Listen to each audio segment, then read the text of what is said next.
دعا مسلمان میں عقیدہ توحید پختہ کرتی ہے، اور دعا اس دولت کا نام ہے جو صرف مومن کے پاس ہے، کافر کے پاس نہیں۔ نبی پاک علیہ السلام نے فرمایا الدعاء صلاح المومن، دعا مومن کا ہتھیار ہے، کافر کے پاس یہ ہتھیار نہیں ہے۔ مومن جب اپنے مالک کے حضور دعا مانگتا ہے نا، دنیا میں آپ کسی سے زیادہ مانگیں تو وہ ناراض ہو جاتا ہے، وہ کہتا ہے بھائی تو نے تو کام بنا لیا ہے، کل بھی دیا تھا، پرسوں بھی دیا تھا، روز روز تجھے کون دے؟ میرے نبی پاک علیہ السلام نے فرمایا جو اپنے رب سے زیادہ مانگتا ہے رب اس سے زیادہ راضی ہوتا ہے، زیادہ راضی ہوتا ہے۔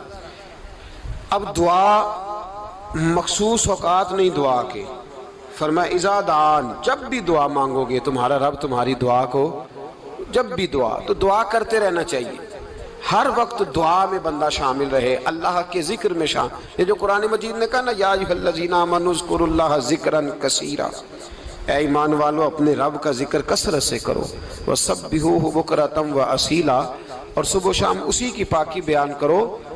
تو اس سے مراد یہ نہیں ہے کہ تسبیح لے کے سارا دن مسجد میں بیٹھے رہو اور کام کوئی نہ کرو، بلکہ اس کا مطلب یہ ہے کہ روٹی شروع کرو تو اللہ کے نام سے، اختتام کرو تو اللہ کے نام، سو جاؤ تو رب کا نام لے کے، سویرے اٹھو تو اللہ کا نام لے کے، جب تمہیں کوئی چیز اچھی لگے تو ماشاءاللہ کہو، جب کوئی مصیبت آئے تو کہو انا للہ و انا الیہ راجعون۔ تو سارا دن اللہ کا ذکر جاری رہے گا۔ نبی پاک صلی اللہ علیہ وسلم نے مسلمان کو ایک دوسرے سے ملنے کا طریقہ بتایا۔ مصیبت آئے تو کیا کہنا ہے؟ صرف فوت کی پہ نہیں کہنا، اس کی وضاحت کر دو۔ کوئی بھی الذین اذا اصابتہم مصیبہ، جب بھی کوئی مصیبت آئے، اللہ کے بندے کہتے ہیں ہم اللہ کی طرف سے آئے ہیں اور اللہ کی طرف ہی ہم نے لوٹ جانا۔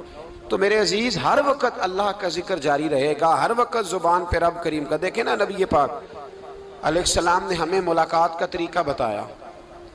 ایک صحابی آئے تو انہوں نے آ کے کہا السلام علیکم، نبی پاک علیہ السلام نے فرمایا رب تعالیٰ نے اسے 10 نیکیاں عطا فرمائی ہیں۔ دوسرے آئے تو انہوں نے کہا السلام علیکم ورحمۃ اللہ، تو محبوب فرمانے لگے، امام بہقی نے اس کو لکھا ہے، محبوب فرمانے لگے رب کریم نے اسے 20 نیکیاں عطا فرمائی۔ ایک اور آئے، عرض کیا السلام علیکم ورحمۃ اللہ وبرکاتہ، محبوب فرمانے لگے اللہ نے اسے 30 نیکیاں عطا فرمائی۔ اچھا اس کا مطلب کیا ہے؟ السلام علیکم، تم پر سلامتی ہو، سادہ ترجمہ یہ ہے کہ تم سلامت رہو، تم سلامت رہو، ورحمۃ اللہ وبرکاتہ، تم پر اللہ کی رحمت بھی ہو اور اس کی برکتیں بھی ہو۔ وہ کیا کہتا ہے؟ وہ کہتا ہے وعلیکم السلام، تم پر بھی سلامتی ہو، ورحمۃ اللہ وبرکاتہ، اللہ کی رحمت ہو اور اس کی۔ یہ جو مسنون دعائیں ہیں نا جو حضور نے ہمیں دعائیں سکھائیں ہر موقع پہ، ان کا کمال دیکھیے۔ اب ایک مسلمان نے آتے کہا السلام علیکم، اس کا مطلب کیا ہے؟ تم پر۔ اب وہ جھگڑا کرے گا اسے مارے گا، اس کا مال چھینے گا؟ اس نے تو آتے ہی کہا ہے تم پر سلامتی ہو۔ تو جو سلامتی کی دعا دینے والے ہیں وہ جیب تھوڑی کاٹیں گے، وہ غبن تھوڑی کریں گے، ڈاکہ تھوڑا ڈالیں گے۔ اسلام نے لفظ ہی وہ سکھایا ہے کہ فرمایا جب تم نے ملنا ہے تو تم نے دعائیں کرنی ہیں ایک دوسرے کے لیے۔ اب ہمارے ہاں نئے نئے لفظ آ گئے، ٹیلی فون اٹھایا تو کہا ہیلو، اس کا کیا ترجمہ ہے؟ کون ہے؟ اس کا کیا ترجمہ ہے؟ جی جناب، اس کا کیا مطلب؟ ہم نے دیکھا بڑے بڑے سمجھدار لوگ السلام علیکم کی بجائے کہتے ہیں کیا حال ہے؟ بھئی کیا عجیب بات ہے، بھئی کیا حال ہے کا کیا مطلب ہوا؟ وہ بعد میں کرنے کی بات ہے۔ اور کچھ تھوڑا سا جو ادیب ہیں، جو بیچارے حروف کے پیچ و تاب میں رہتے ہیں، وہ کہتے ہیں آداب عرض ہے۔ وہ کیا ہوتا ہے جی؟ اسلام نے دعا سکھائی ہے السلام علیکم، یہ کتنی خوبصورت دعا ہے۔ جب آپ گھر کے اندر داخل ہوئے تو آپ نے دعا دی السلام علیکم، یہ دعا دی آپ۔ ایک صحابی حاضر خدمت ہوئے، عرض کی یا رسول اللہ صلی اللہ علیہ وسلم میرے گھر میں غربت رہتی ہے، کیا کروں؟ نبی پاک علیہ السلام نے فرمایا جب بھی گھر جایا کرنا گھر والوں سے سلام لیا کر، گھر والوں سے کیا کہا کر؟ السلام علیکم، جب بھی گھر جائے۔ یعنی گھر آیا، اب گھر والوں نے بتایا کہ ماچس کی ڈبیا تو لے آؤ۔ اب یہ دکان کونے پہ تھی گھر والے پہ، وہاں سے ماچس کی ڈبیا لے کے واپس گیا تو کہنے لگا السلام علیکم. پھر گھر والوں نے کہا ہو بتانا یاد ہی نہیں رہا، چینی بھی ختم ہو گئی ہے.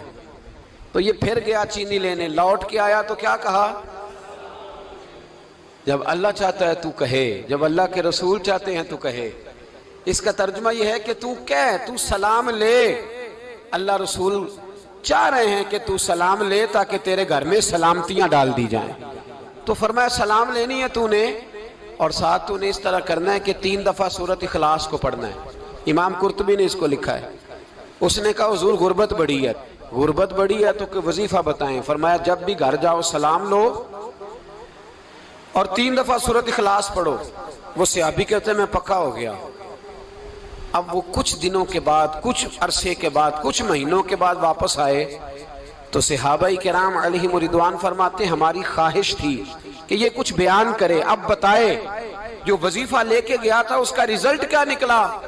کہتے اس نے بڑی حیرت انگیز بات کی، حیرت انگیز عجیب انداز میں. کچھ لوگوں کا دل ہوتا ہے نا کہ مجھے ملے میرے پڑوسی کو نہ ملے، اور کچھ کا دل ہوتا ہے یار مجھے بھی ملا ہے اور الحمدللہ میرے پڑوسی کو ملا ہے. تو صحابی جب حاضر ہوئے تو صحابہ کہتے ہیں ہمیں تجسس تھا کہ یہ کچھ بتائیں. تو حضور نے فرمایا کیا حال ہے تیرا؟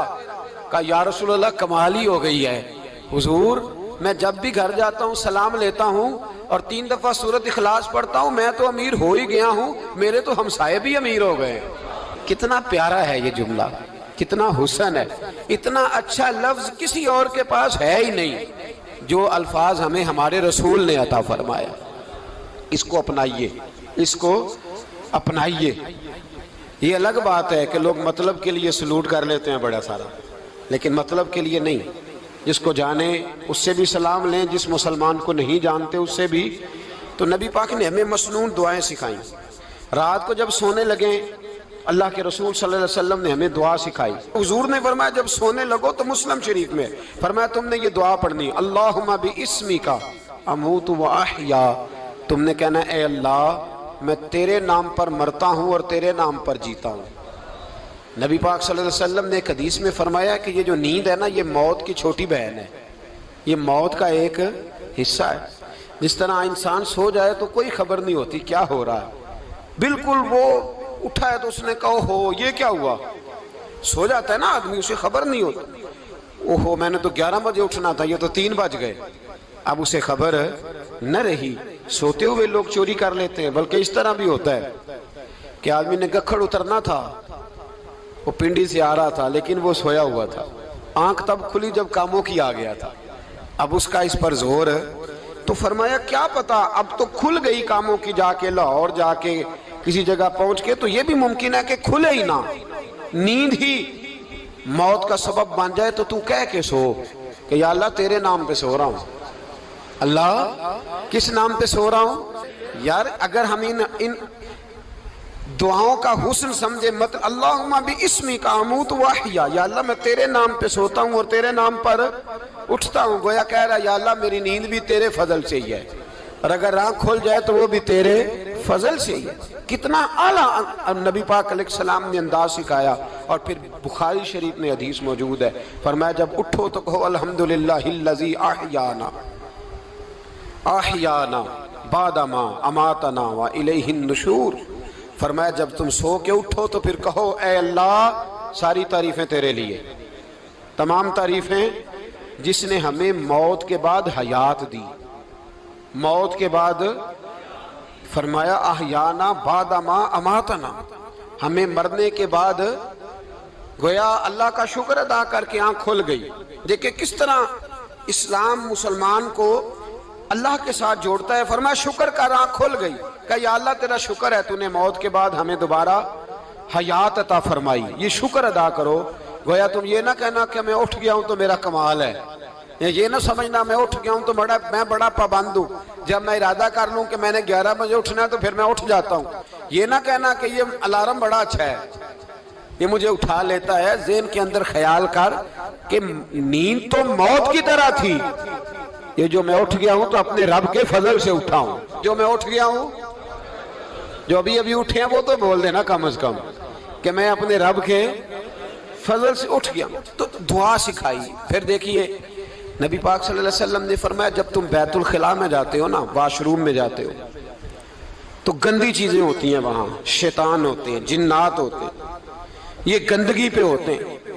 جب تم واش روم جاؤ، بیت الخلاء جائے، تب بھی دعا مانگو۔ کیا دعا مانگو؟ وہ دعا بھی نبی پاک صلی اللہ علیہ وسلم نے ہمیں تعلیم فرمائی اور بخاری میں ہے، کہا پڑھا کرو اللہم انی اعوذ بک من الخبث والخبائث۔ کہو اے اللہ، ناپاک چیزوں سے میں تیری پناہ مانگتا ہوں، وہ نر ہوں یا مادہ ہوں۔ اللہ میں تیری پناہ مانگتا ہوں۔ واش روم کے اندر بہت ساری بری چیزیں ہوتی ہیں، جوان میری بات پر توجہ فرمائیں، وہاں بہت ساری گندی چیزیں ہوتی ہیں۔ انسان کئی دفعہ واش روم میں جاتا ہے، اسے وسوسے زیادہ آتے ہیں۔ یہ نوٹ کریں میری بات کو۔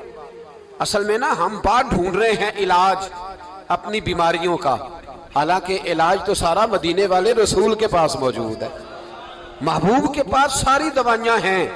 تو نبی پاک علیہ السلام دیکھیں نا، انسان واش روم میں جاتا ہے، اسے وسوسے آتے، برے خیالات آتے، وہ گناہ کی طرف کئی دفعہ مائل ہوتا ہے، تو کہا تو دعا پڑھ کے جا، اللہم انی اعوذ بک، یا اللہ میں تیری پناہ مانگتا ہوں، من الخبث والخبائث، ہر خبیث اور بری چیز سے میں تیری پناہ مانگتا ہوں، وہ نر ہو یا یار کتنا عظیم دین ہے، کتنا عظیم میرے مصطفیٰ کریم کا وہ والا دین ہے۔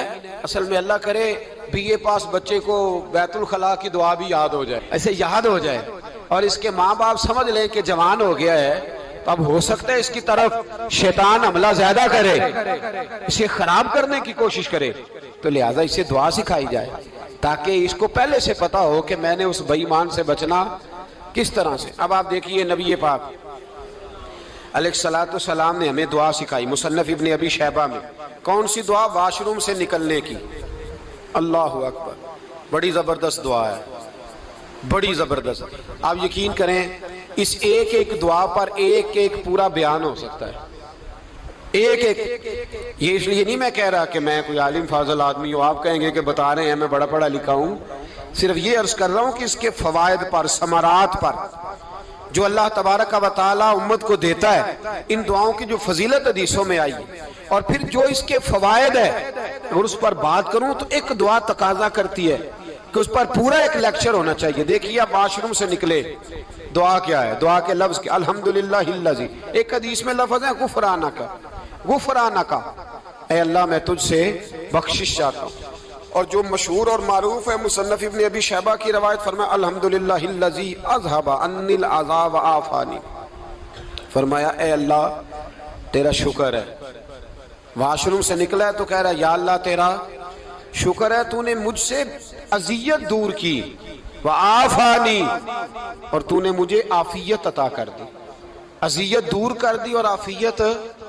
بولیے، واش روم سے نکلا ہے تو کیا کہتا ہے؟ یا اللہ تیرا شکر ہے، تو نے مجھ سے اذیت دور کر دی اور مجھے عافیت۔